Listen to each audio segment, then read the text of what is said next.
In September 1983, the Polish Pope, John Paul II, came to this church to pray.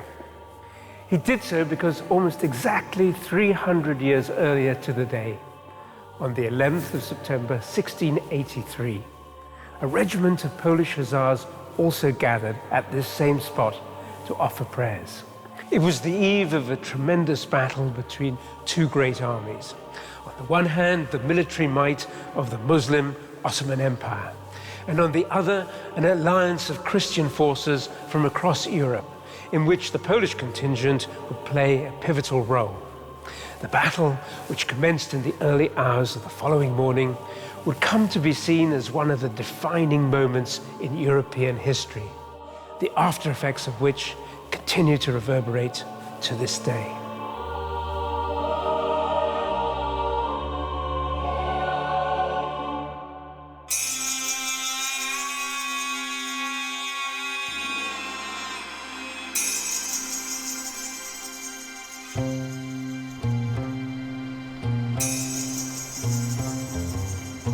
The Ottoman conquest of Constantinople in 1453 was a devastating blow to Christian Europe.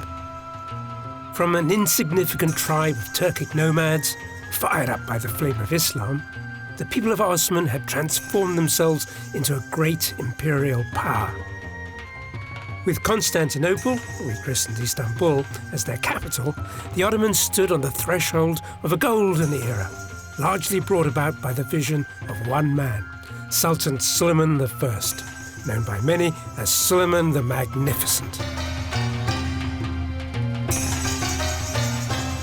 In 1520, Sulieman inherited a sprawling empire that stretched from the borders of Hungary in the northwest to Crimea in the northeast and across the Levant into Egypt. Sulieman was one of the greatest Ottoman sultans. He was a very intelligent man and a very ambitious man, and he had huge resources on his side. He brought the Ottoman Empire to the height of civilization. He did a lot of building projects, mosques, bathhouses, social institutions. We know that he sponsored the production of loads of beautiful art and artworks. When people went to visit him, they described him sitting on cloths of gold and wearing a ruby the size of a hazelnut with a pearl the size of a hazelnut dangling from his ear. So he was a man who obviously enjoyed the good things of life. Sulieman's nickname was Sulieman the Lawgiver. What he did was get the administration and the legal structure of this vast and expanding territory working well.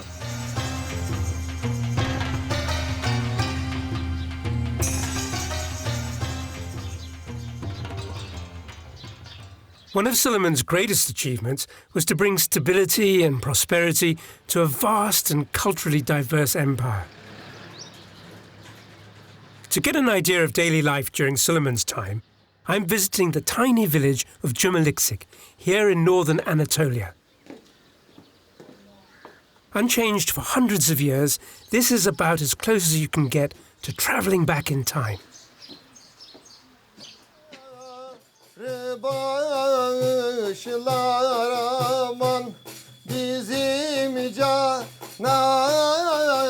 Before film, TV, and of course the internet, shadow puppet theatre was the #1 entertainment across the empire.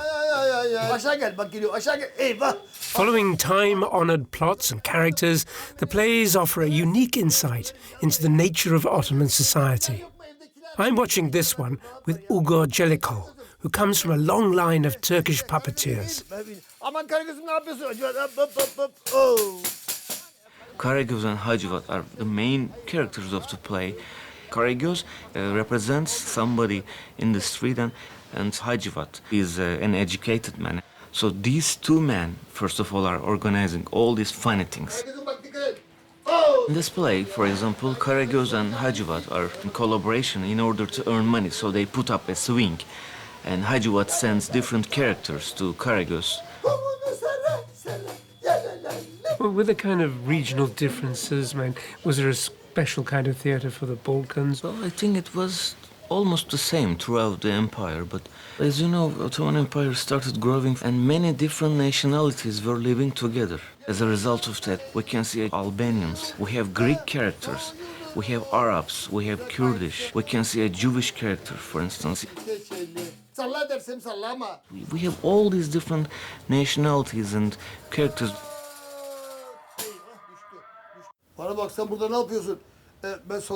Here we have the tax collector, and he is the Ottoman official. The whole place is going really funny, but right in the middle of everything, he said, "Don't forget to pay your tax." The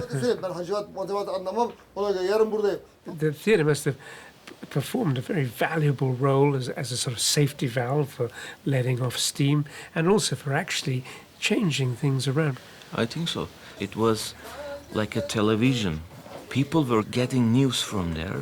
A puppeteer can speak about everything, even he can criticize the governmental system, the Sultan himself. So I think that's very important, and maybe this is something we don't have today. One secret of the success was the tolerance. There was no pressure on turning Christian populations into Muslims, because Christians did pay higher taxes than Muslims. Ethnicity is not important. As long as you paid your taxes, nobody is going to interfere with you because of your religious beliefs. The Ottoman government was effective. It was by and large less oppressive of the ordinary common people than the previous Christian governments had been. For the ordinary people, life was okay.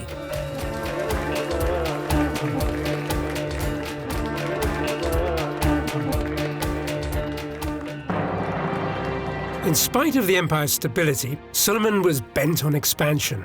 But a formidable rival was emerging in Europe that would complicate his plans: the Habsburg King Charles V. Appointed Holy Roman Emperor by the Pope in 1519, Charles presided over a vast territory, including Spain and its emergent American colonies, the Netherlands, and swathes of Germany, Italy, Austria, and Hungary. As the two leaders prepared for war, the scene was set for a clash of egos and ambitions that would play out on an epic scale. Charles V and Sulieman the Magnificent were intense rivals. This was, in some respects, a grudge match between neighbors. I'm not sure if Sulieman regarded Charles V as a worthy rival, because during the reign of Charles V, they never accepted the Habsburg emperors as equal. The Ottomans believed that they had the title of Caesar. They were inheritors of the Roman emperor, and Charles also claimed that title.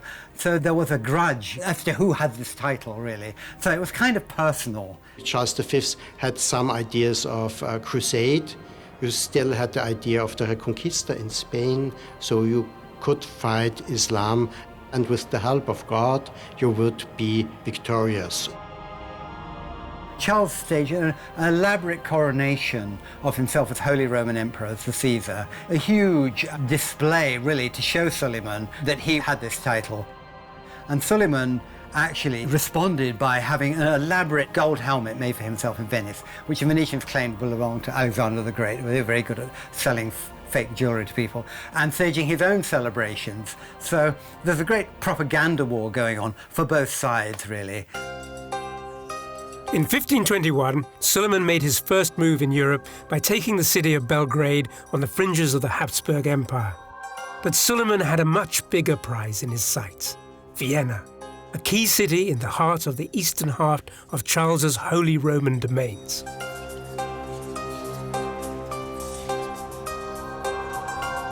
Known as the Golden Apple, Vienna was the gateway to Central Europe, and its capture would not only open the door to further European incursions, but deliver a powerful blow to Habsburg hegemony in the region. Success, however, would require patience and a strategy. Sulieman had both. Sulieman is looking for allies against the Habsburgs, and the natural ally is the King of France. France was surrounded by Habsburg territories. They really felt menaced by this overwhelming power. And it's a very old political trick. The enemy of your enemy is my friend. The French and the Ottomans agreed trade treaties which allowed the French a presence in Istanbul and the ability to trade. The quid pro quo for this is the French give Sulieman the use of ports in the south of France from which to raid the Mediterranean, and this does a great deal of damage. And there are times when the Ottomans are using cannonballs with the fleur-de-lis on them. It helped also Sulieman in weakening the Habsburgs, because the Habsburgs could never concentrate on one frontier. They could not concentrate all their troops to fight the Turks, because at the same time they had campaigns against the French. The perfidious alliance of the 16th century, as it was called, which is a scandal of Europe, made life harder for the Habsburgs. At the same time, the Protestant Reformation was sweeping across Christian Europe, affording Sulieman further divisions to exploit. The Ottomans saw the Protestants as being natural allies, and they did make overtures to the Protestants of Northern Europe. After England becomes a Protestant country, there were overtures made on the basis that Spain is now England's enemy, and Elizabeth sent ambassadors and gifts to the Ottoman sultans. A woman called Safiye, who's in the Ottoman court, writes to Elizabeth I and says, "Oh, I hear you make these really beautiful perfumes and ointments and makeup. Can I get some of your English makeup?" So it's this fantastic moment where you have high politics in action and something very, very female as well. A lot of Protestant rulers or noblemen preferred an Ottoman rule than a Habsburg Catholic rule, because of tolerance. If you had to pay higher taxes to the Ottomans or being burned on the stake, you preferred higher taxes. But what we see here really is Europe breaking down from a pan-Christian front that the crusading idea has died and people are now nation states. And so the deals that they're making are in their personal national interests. Keen to exploit European disunity, Sulieman initiated his plan of attack by taking on the defiant kingdom of Hungary. Allied with Austria, it was the one obstacle that stood between him and Vienna.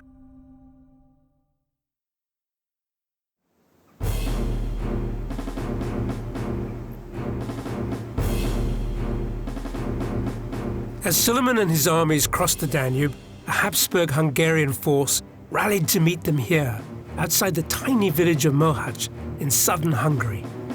What became known as the Battle of Mohacs would be a national tragedy for Hungary that reverberates to this day.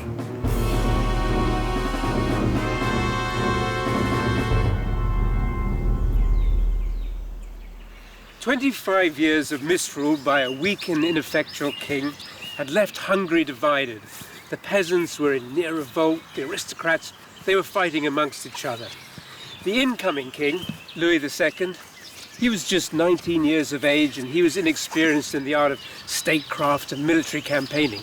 He managed to raise a fighting force of 30,000 men, but that was just half the number of the Ottoman force. The field of the battle is memorialized here in this rather strange and disquieting monument. The terrible battle that ensued is seared into the Hungarian collective consciousness.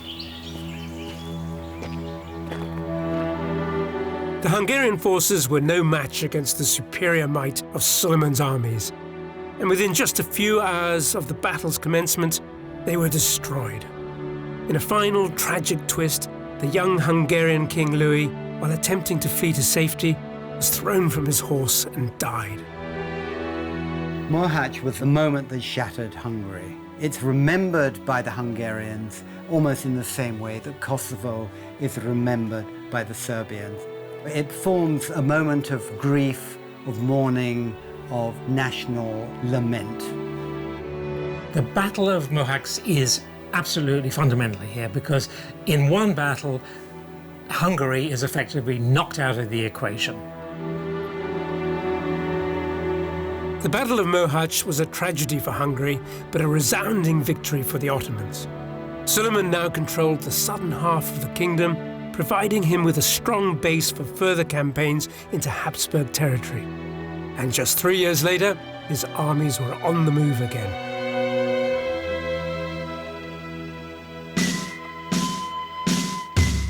In the summer of 1529, they swept northward, capturing the Hungarian capital Buda, and by September, they were outside the gates of Vienna itself. It was an audacious act that took the city by surprise. Vienna was very ill-prepared for this siege. It still had a medieval fortress, it had not too many troops in it, and the Turkish army was enormous. It was about 200,000 men.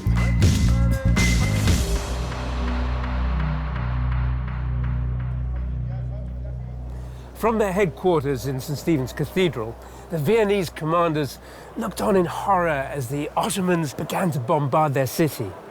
The defenders, for their part, put up a heroic resistance, and they kept the Turkish army at bay for several weeks. But there was a limit to how long they could hold out. Defeat seemed inevitable, until at the 11th hour, fortune came to them in the form of bad weather.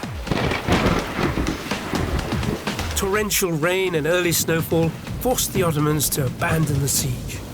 According to some defenders, divine providence had favored the Christians.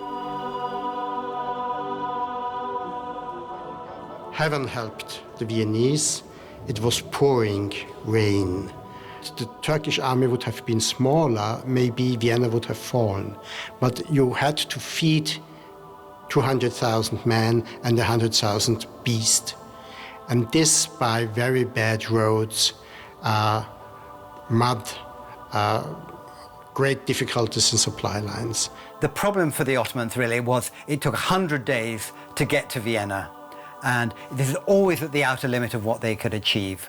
And in 1529, they left too late in May. They didn't reach there till September. It rained all the way up, and it snowed early. So their window of opportunity when they got there was short, really.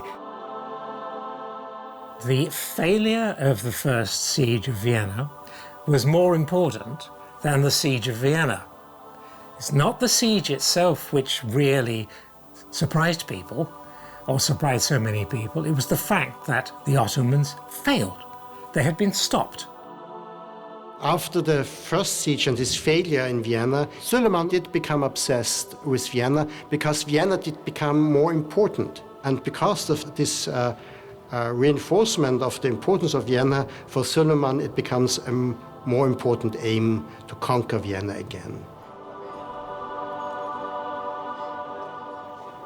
Sulieman's failure to take Vienna proved at least one thing, that the Ottoman military machine was not invincible. And the Viennese, along with half of Europe, breathed a hefty sigh of relief.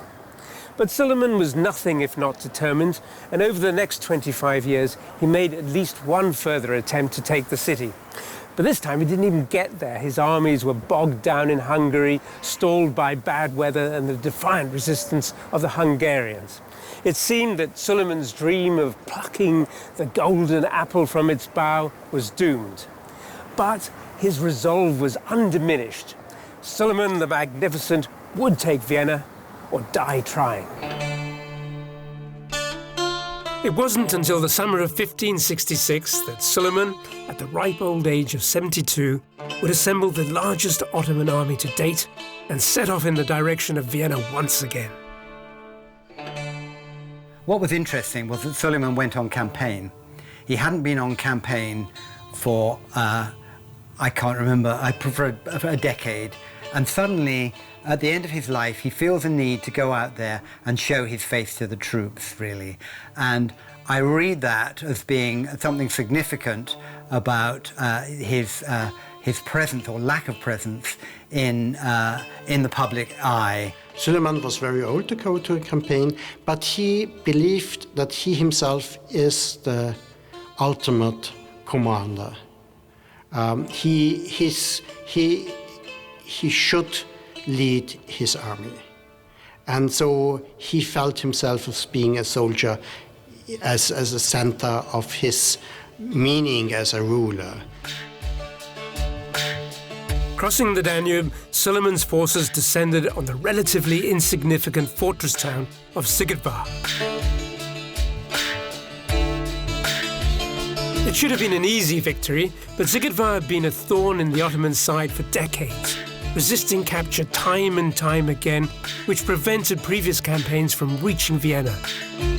At the centre of its defence was a well-fortified citadel. In Suleiman's mind, it was time this annoying molehill was levelled. But few could have predicted at the outset of the siege the extraordinary events that were about to unfold. Events that would see the little town of Sigidvar go down as the stuff of legend. With less than 3,000 soldiers, Sigidvar was no match for Suleiman's forces. But it did have some advantages. Surrounded by a lake, the town was laid out across 3 fortified islands. The Ottomans managed to take the first 2 islands relatively quickly, forcing the surviving townsfolk and soldiers to take refuge in the citadel. With only 300 soldiers remaining, the defenders' Croatian commander, Miklos Rinji, faced an impossible task. To get a Hungarian take on this legendary battle, I'm meeting author and journalist Cecilia Hazai. Cecilia, these are pretty impressive fortifications. Tell me something about their arrangement, how they worked. See, what you see today is not what it once was. Imagine it was surrounded by a huge lake. The Ottomans, when they arrived here, they started drying this whole water up. Took them a good 2.5, 3 weeks before they could actually start attacking the fort. Tell me what happened next. The Turks fired into the fort, and a massive fire broke out because they actually attacked their artillery equipment. So this fire was burning, hope was dying. So the only way for the Hungarian defenders was to break out of the fort and sacrifice their lives. They talked about it, they prepared for it, mentally, they dressed up, prayed, and just opened the gates and charged out of the fort to certain death. Zrinji was shot twice, and the Turks swiftly grabbed him, put him over a cannon, and beheaded him. So obviously a very heroic, if kind of gruesome death for Zrinji. Absolutely, but the Hungarian boys left a nice little surprise for the Ottomans because they knew they would charge into the fort.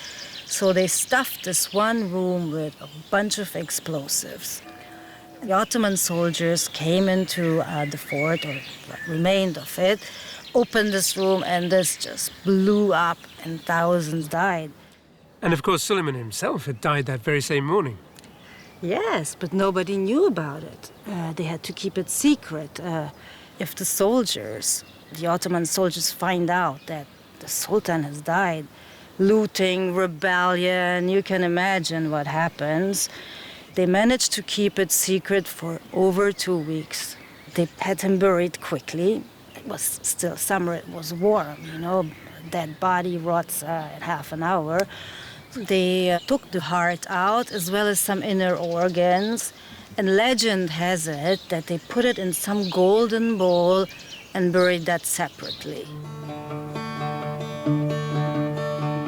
Suleiman's army captured Sigidvar, but at a price.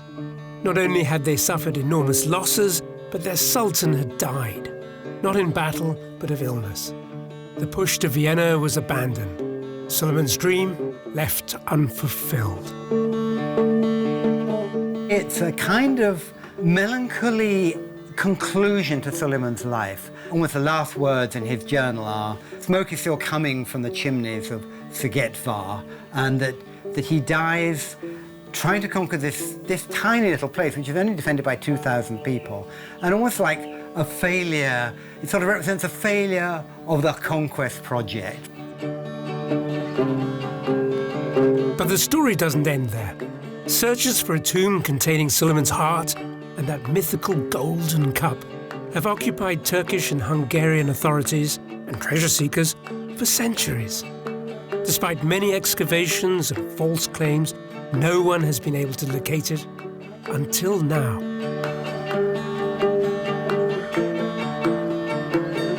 Recent excavations in the back garden of this Sigurðsfars suburb look promising.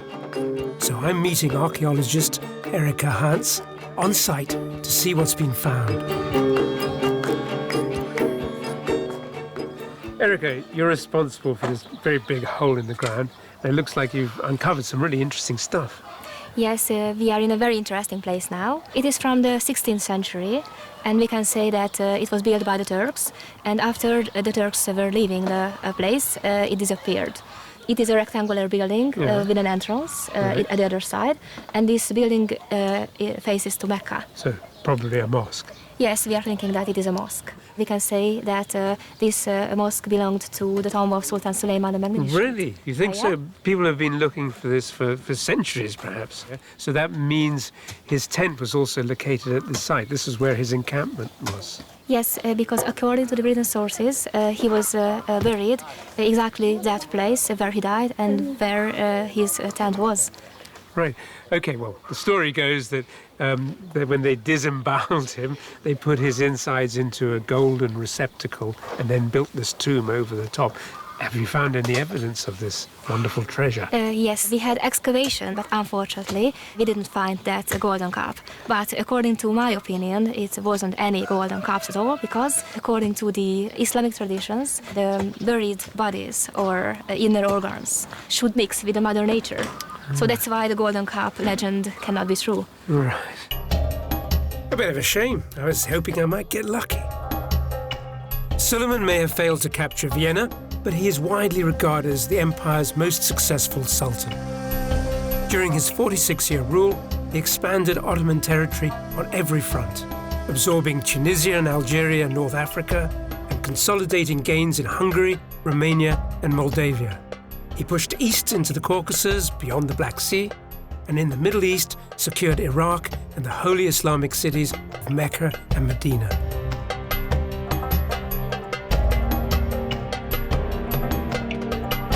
Sulieman's legacy was far-reaching, not only in the Middle East, but also across Europe, and in particular Vienna, where many artifacts of the period can still be found. I'm visiting Vienna's Imperial Armoury with Matthias Pfaffenbichler, who's also its curator, to explore some of the city's most prized treasures from Sulieman's time. This looks like a very sort of Turkish, what I imagine Turkish helmets to be like. No, they are not. They are just European. Made in South Germany. It was made for the Austrian nobility. They used to have mock battles, where half of the nobility was disguised as Christian and the other half as Turks. You say mock battles, so I mean, was this some kind of spectacle? I mean, were the spectators watching? Spectators watching, the whole court watching. So a bit it was part like a tournament, like a chess. But it was dangerous, very dangerous. Therefore, they had visors in the form of Turkish faces. This is a visor I can show you. Yeah. If you look. So you exchange the visor on your helmet with this, and through these holes you can look. It's heavy and solid metal. And if you look, you can see quite a lot if you look through this. I mean, it's a surprisingly good field of vision considering the narrow slits, but I'm not sure I'd like to be behind this mask for long. This is the Sabre of Sulieman. You see, here is his tugra.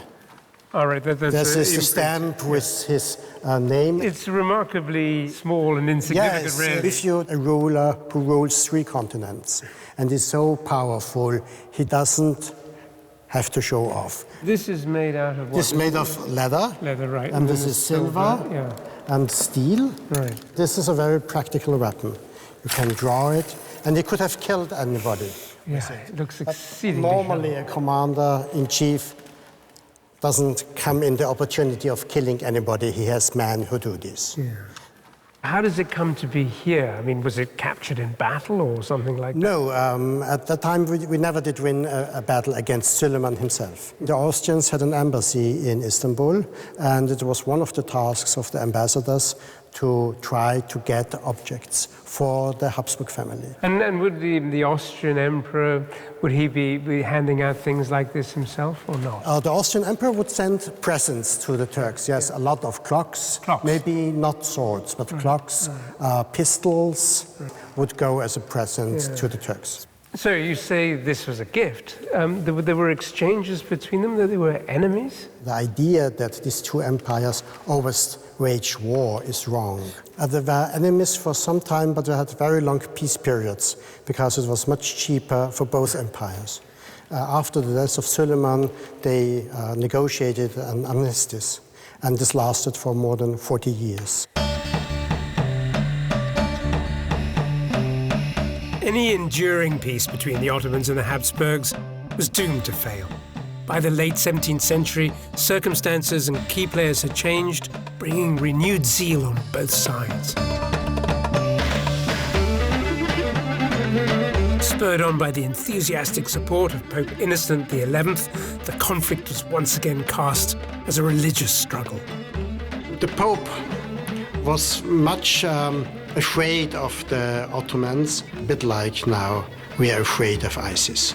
The Habsburg used this religious implication to organize support. On the Ottoman side, the new Sultan, Mehmed IV, and his Grand Vizier, Kara Mustafa, became obsessed with capturing Vienna. But their motives were complex. By the time we get to the 17th century, the rhetoric of holy war is still being used by the Ottomans, but it's kind of a bit more measured by this time. It's more imperial. The grudge match is still going on with the Habsburg dynasty, and that this is a place, this obsessive return to this place that is just beyond reach, really, that will legitimize an empire which is starting to fall behind. When Kara Mustafa came to power, he had one great disadvantage. He was not a professional general. He was a courtier. So he wanted to prove to all these great generals who came from the Janitsar Corps that he's as good as they are. And so he wanted to conquer something which was very prestigious, which was Vienna. In the summer of 1683, Kara Mustafa and an Ottoman army of several 100,000 set off from Edirne to capture Vienna. It would become the largest army to have ever besieged a European city. As news of the Ottoman advance reached Vienna, panic swept across the city. Tens of thousands evacuated, including reigning Holy Roman Emperor Leopold I and his family. The task of defending the city fell to seasoned Viennese Field Marshal Ernst Rudiger von Starrenberg. He was faced with a formidable logistical challenge.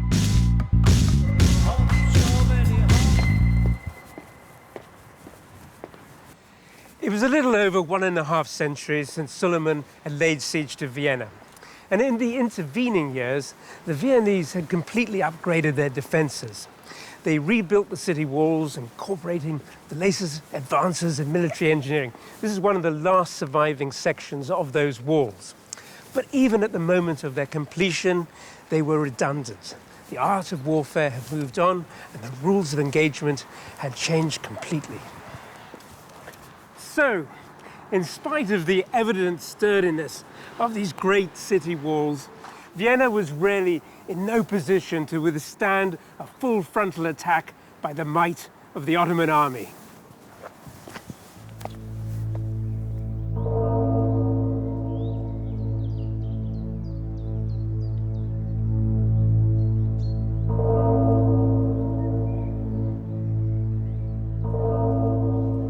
On July the 14th, 1683, the watchmen of Vienna looked out from their perch atop St. Stephen's Cathedral. The Ottomans had the city surrounded, a vast army, the like of which few Viennese had ever seen. The battle commenced with a thunderous cannonade directed at the city walls, but many of the cannonballs also flew into the heart of the city, bringing down church spires. For the faithful praying for salvation below, It was a hellish din, the sound of Armageddon. As the bombardment raged above ground, a strange subterranean campaign was unfolding beneath the city. The Ottomans had hundreds of sappers who built a network of trenches which enabled them to move the infantry and the artillery close up to the city walls. The trenches were effective to a point, but if they got too close to the fortifications, the men inside would be sitting ducks, open to fire from the parapets above. So the sappers dug tunnels deep underground in an effort to reach the foundation of the city walls. Once there, they would plant explosives to bring the walls down. These Ottoman sappers were real professionals. Many of them were recruited from the Serbian mines, so they knew a thing or two about digging holes and laying explosives. And they could work really fast with great precision, which would take them under the city walls. It was a curious kind of subterranean warfare, waged in the dark, but it could prove devastating when it came off.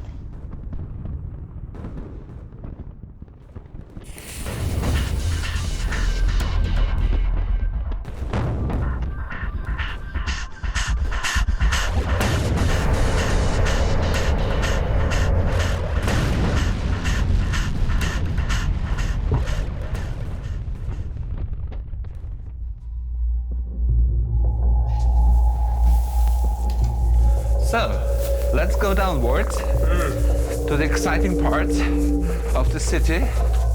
The sappers posed tremendous problems for Vienna's defenders, but there was a way to counteract them, and it lay deep beneath the city, in a labyrinthine network of underground cellars and passageways. Local guide Peter Harbinger is showing me a section of the old tunnels that runs beneath a bakery in the heart of the city. These tunnels, as you can see here, played an important role in the time of the Ottoman siege, because we are now here very close to the city's fortifications. And the idea was to sit down here and listening if some counter-digging of the Ottoman miners could be heard here down in the cellar. So you said the Viennese were down here in these tunnels listening, so they just pressed their ears to the wall? Or? No, there are special measures, special methods. For example, drums. They were placed here in front of the wall with dry peas on it. Peas? Peas, yeah. They were dry peas, and they were on the surface of the drum. And when there was a digging, when the Ottoman miners started the digging and the mines blasting, then suddenly the peas began to rattle. Right. Okay. And the rattling of the peas indicates there's someone coming. Okay, so they know there's someone out there coming through the earth. What do they do next? Yeah, they started their digging from the inside of the wall, so they could find the Ottoman miners, and they could defeat them and kill them in there. So, I mean, it means what we see here is behind the brick facing of the tunnel, and we're into solid rock. Yeah. So very difficult to penetrate. It was a hard work. Yeah. They used gunpowder. Yes. To get in there. So there always the danger that something might happen, some shooting, some fire, some explosion, maybe the tunnel crushing down. So it must be a tremendous situation down there. Yeah, I mean, what you've described is a hellish scenario. I mean, confined space, these tunnels that they were building were narrow and dirt and just the flickering flames, and then suddenly you meet your enemy face to face underground and you kill them. Yeah. So we have a very famous legend here in Vienna, and it tells us the story of a young baker boy who was working down here, because we are now here in the cellar of a bakery. And he was working during the night, 3 o'clock in the morning, as bakers usually do. And he was the first. He was standing here. We have these drums with the peas on, and he heard the drums. He heard the rattling of the drums. Right. So he knew there's danger coming. He was the first, and he gave alarm and said, "Alarm, they are coming." And so later on, the bakers were honored for this reason, because they helped the city. And this story is told to every child and every day in school, for example. So it's a very famous one, and we like it because it's a nice idea, being saved by a baker boy. Baker boys, yeah, right, exactly.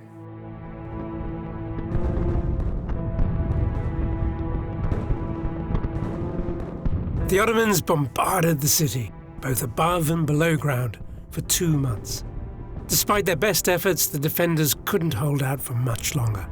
The writing was all over the city's crumbling walls. Without a game changer, Vienna was doomed. The Turkish were able to almost conquer one of the bastions and destroy a second bastion. The last wall was 1 day or 2 days before it would have been breached. So it was very, very close.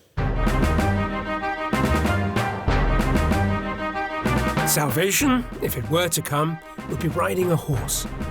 Long-awaited relief forces were heading to Vienna, and among them was one of the most accomplished and respected cavalry in Europe, the Polish Hussars. Under the command of King John Sobieski, the Hussars were renowned for their bravery and horsemanship in battle. Today, they're still a source of great pride in Poland, and the Living History Reenactment Group of GNU are dedicated to keeping their legacy alive. But before we see them in action, I'm getting a lesson in 17th century Polish warfare.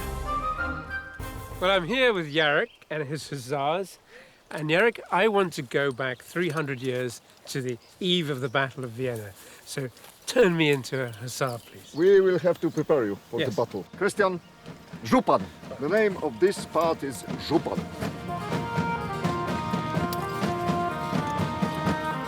The Hussars' uniform was built for speed and versatility.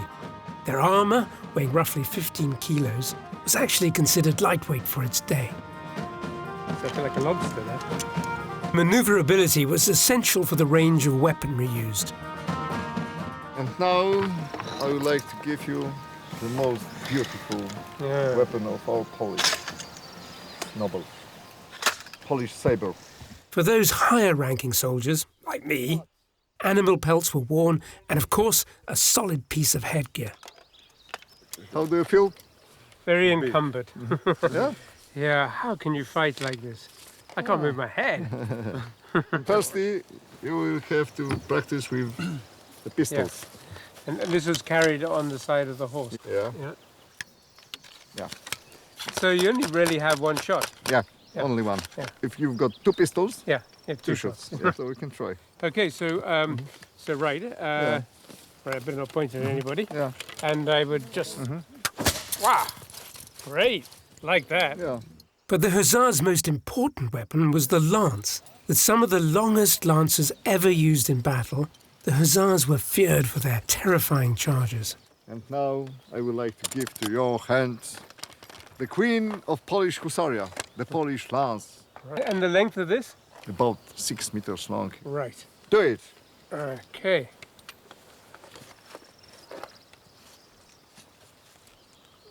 The right hand is for the lance, the left for the horse. For the horse, yeah. Do Well, you feel the power of Polish army? I feel the weakness in my right arm. I'm curious about spiking the enemy through.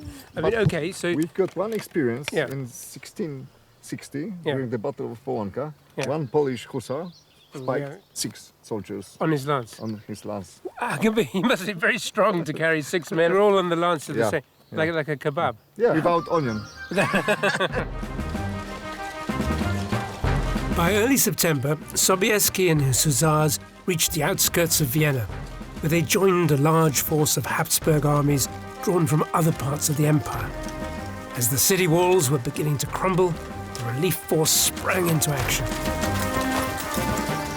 Time was of the essence, and the Habsburg relief force needed to engage their enemy at the very first opportunity. And so it was decided that they would launch their attack on the Ottoman encampment from these heavily wooded hills to the west of the city, the Wienerwald.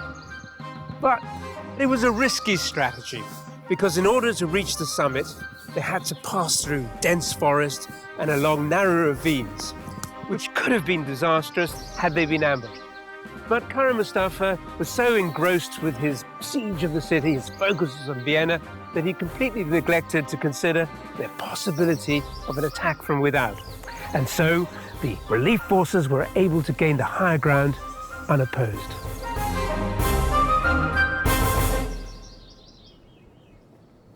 Spreading out across the hilltops northwest of Vienna, the Habsburg relief armies were able to gain a commanding view of the enemy and the bombardment of the city below.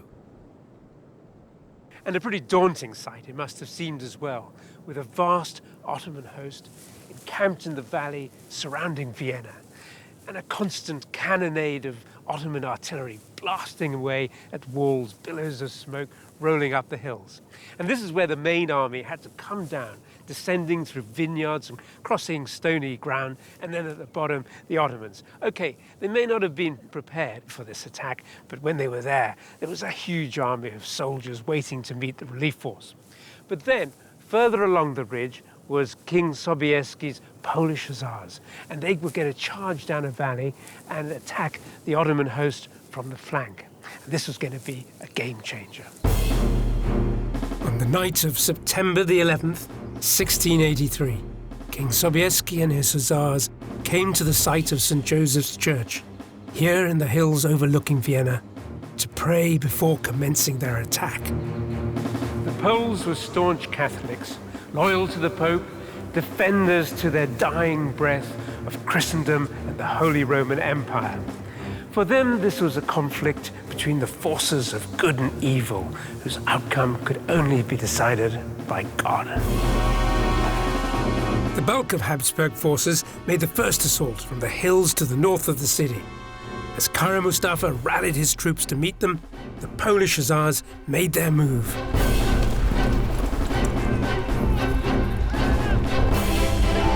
Reaching a valley to the southwest, they began their terrifying charge, directly into the rear of the Ottoman encampment.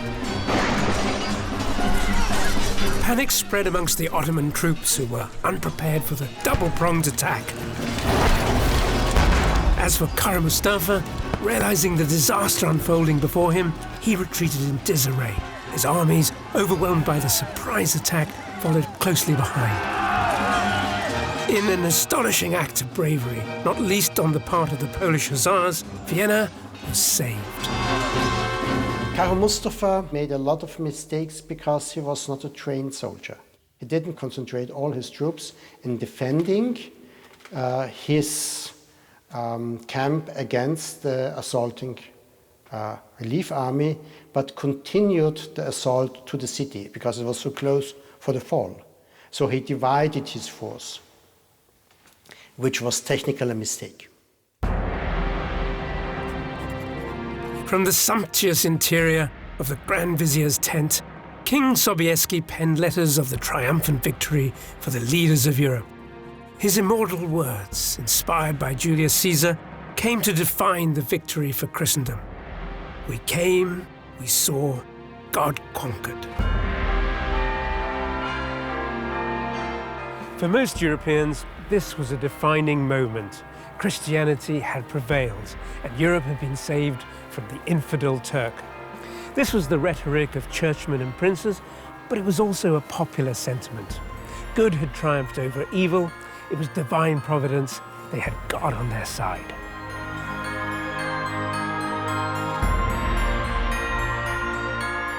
I think this is a watershed moment. There was a great deal of rejoicing throughout Europe as far away as Barcelona and England and so on. It also really put the Austrians on the front foot. The Second Siege didn't unite Christian Europe, but it helped enormously the prestige of the Austrian Empire. In their hasty retreat, the Ottoman army left behind a wealth of artifacts, and you can find many of them on display here in the Vienna Museum. To get a better understanding of the battle, I'm visiting the museum with historian Matthias Pfaffenbichler.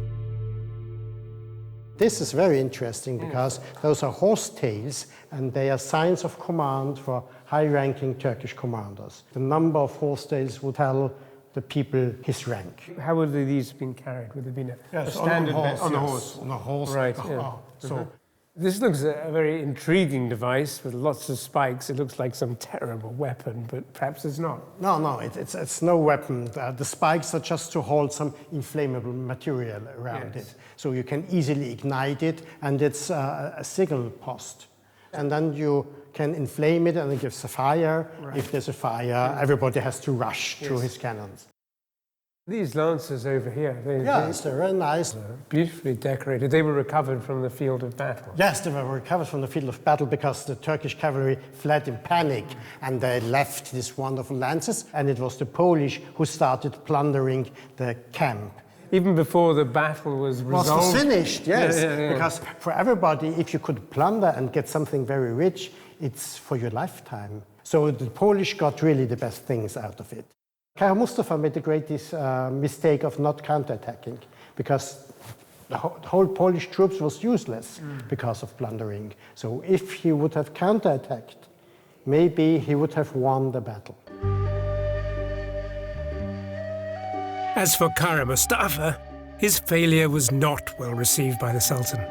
He was executed the traditional way, strangled with a silk cord and then beheaded.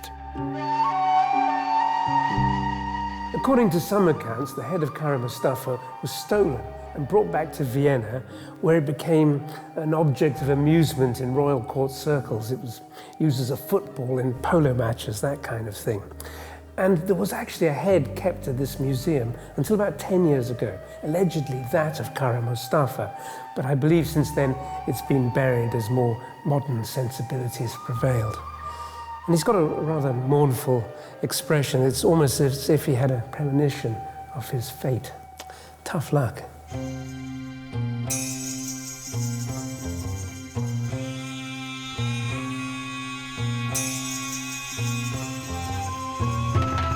But the legacy of the siege is not confined to museums. It has left its mark everywhere in Vienna, and stories surrounding the battle have come to define the city's character in many ways. One legend claims that while hussars were ransacking the Ottoman encampment, they came across a curious cache, sacks filled with small bean-like pellets.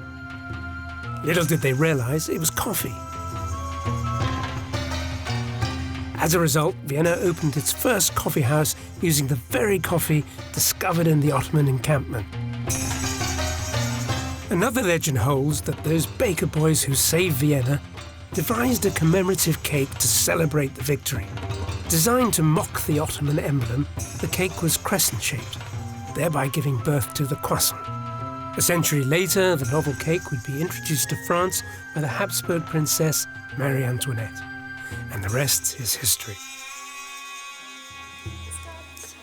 Oh, danke schön. Fantastic, great. Jolly good.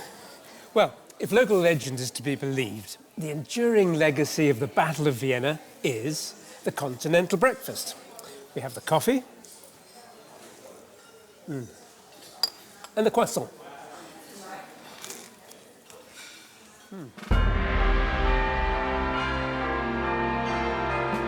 The Ottoman failure to take Vienna marked a turning point in the fortunes of both Austria and the Ottoman Empire.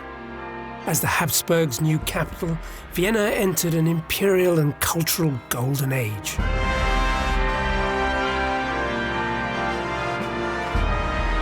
While the city celebrated its fortunes with ever more grandiose buildings and monuments, the Ottomans, it seemed, had hit a wall.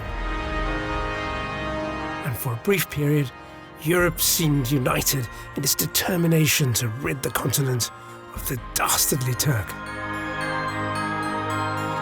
In 1686, European forces retook Buda, and by the beginning of the 18th century, regained most of Hungary. There was awareness within the Ottoman state that they were no longer way ahead of everybody. Maybe they were even falling behind. Maybe their military systems were a bit passé. The pendulum is starting to swing back the other way, and so there's a feeling that the Ottoman threat is starting to recede. The Ottoman Empire had reached the geographic limits of the expansion. The tables appeared to have turned in Europe's favour, but the conflict was far from over. The Ottomans were still a formidable force. No one, however, could have foreseen the unlikely alliance they would forge with Western Europe in the face of a new menace rising in the east. In the third and last episode, we follow the Ottoman Empire's final centuries, a period defined by a desperate power struggle with Tsarist Russia.